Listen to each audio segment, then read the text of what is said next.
2 weeks, two massive trade announcements. One country suddenly standing at the center of global power. First, Europe signs what officials call the mother of all trade deals with India. Then, the United States responds with its own high-profile agreement. On the surface, these look like ordinary trade negotiations. They are not, because beneath tariff schedules and export targets lies something far bigger, a global contest to shape the next world order. This is no longer simply Europe versus America. It is no longer East versus West.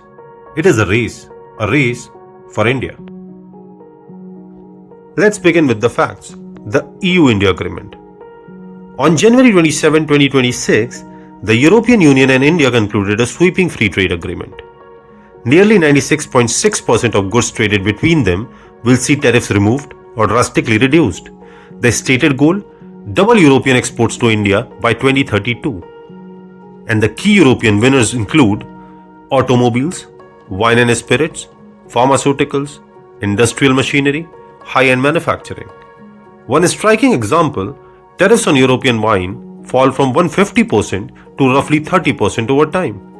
India, meanwhile, negotiated protections for the politically sensitive sectors, poultry, sugar, grains, small-scale agriculture. This is not a sudden opening. It is a phased, rules-heavy, institutional agreement designed to lock the two economies together for decades. Let's move to the US-India deal, announced on February 2nd, 2026, framed very differently. The United States cuts tariff on the Indian goods to an average of about 18%. In exchange, India agrees to gradually reduce the purchases of Russian oil, expand energy cooperation with the United States, increase imports of American oil, gas, and defense systems. The headline number promoted by Washington is $500 billion in prospective Indian purchases over coming years. This is not a traditional free trade agreement. It is a strategic bargain, market access in exchange for geopolitical alignment. So what is the core difference between the two deals? Europe's deal is structural. America's deal is transactional. Europe builds a rulebook. America cuts a deal. Europe thinks in decades. America thinks in leverage. India said yes to both. And that tells us everything. So why India said yes to both? India's grand strategy today is simple. Maximum growth, maximum autonomy, minimum dependence. India wants to become a manufacturing superpower, a technology hub, an energy secure giant. But it does not want to belong to any single camp. Not the American camp, not the European camp, not China's camp, or the Russia's camp. Accepting both deals accomplishes three things. Number one, the economic acceleration. The EU agreement opens the door to the massive investment in Indian manufacturing, factories, supply chains, logistics, high-value exports. At the same time, lower US tariffs immediately boost the Indian exporters' competitiveness, short-term gains from America, long-term structure from Europe. India gets both the sprint and the marathon. Number two, the strategic leverage. When two great powers compete for your favor, your bargaining power explodes. India can now negotiate from the position of strength on technology transfers, defense cooperation, energy pricing, and the infrastructure financing. Every partner knows if they push too hard, India has alternatives. Number three, the Russia energy question. Since 2022, India has purchased large volumes of discounted Russian oil. Cheap energy fueled growth, but it also irritated Washington. The US-India deal signals a slow pivot. Not an abrupt break, not a dramatic rupture, a gradual rebalancing. India keeps flexibility, the US gets a diplomatic win. No bridges burned, no doors slammed. So what is Europe's motivation? Europe's push towards India is driven by anxiety. Three major anxieties. Number one, strategic autonomy. Europe does not want to live in permanent dependence on American security guarantees or the Chinese manufacturing dominance.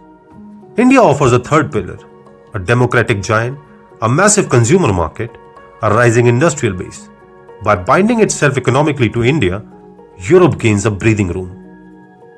Number two, economic pressure at home. European defense spending surged to $343 billion in 2024. War in Ukraine, military rearmament, energy shocks, all of it costs money. Trade becomes a tool of physical survival. More exports mean more growth. More growth means more tax revenue. And more revenue means political stability. Number 3. Regulatory power. Europe does not just trade goods, it exports rules, labor standards, environmental requirements, investor protections. The India deal embeds European regulatory logic deep inside a rising superpower's economy. That is a quiet influence. Slow, unflashy, but extremely durable. So why Washington responded? From Washington's perspective, the EU-India agreement triggered alarm bells. Not panic, but urgency. A missed opportunity. American policymakers realized if Europe locks in India first, the US risks losing economic primacy in the fastest growing major market on earth. So Washington moved quickly. The US deal explicitly connects market access to strategic behavior, reduce Russian oil, buy American energy, deepen defense cooperation. This is classic American statecraft, economic incentives tied to foreign policy outcomes. The US approach prioritizes fast announcements, big numbers, political headlines, while Europe prioritizes legal frameworks, regulatory chapters, multi-year ratification. Two styles, two philosophies, India exploits both. But let's not overlook the risks here. The EU deal must pass many parliaments. Delays are likely. While the US deal depends heavily on who controls Washington in future elections. Agreement on paper do not guarantee reality. India's balancing act requires constant calibration. One misstep could provoke heavy backlash. Let's talk about the broader fallout. For Europe, even if India deepens the ties with the US, Europe still gains market access, investment opportunities, strategic diversification. Europe's worst case scenario is a stagnation. This deal reduces that risk. While for the United States, the US gains leverage over India's energy choices. But bypassing multilateral frameworks carries danger. Allies may view American trade policy as unpredictable. Short-term wins can create long-term trust problems. And for the global system, power is no longer concentrated in one capital. Not Washington, not Brussels, not Beijing. Influence is fragmenting. Multipolarity is no longer a theory. It is now a practice. So what about India? Well, for decades, India was described as the world's back office, the world's factory in waiting, the world's potential. That era is now officially over. India is now the boardroom. Europe wants a seat, America wants a seat, others are lining up. The question is no longer will India rise. The question is, how long can India keep everyone competing? And that too, without being owned by anyone. If you want to understand where the 21st century is headed, watch India. Because the future isn't about choosing sides. It's about leverage. Thank you so much for watching. Don't forget to subscribe. See you in the next video.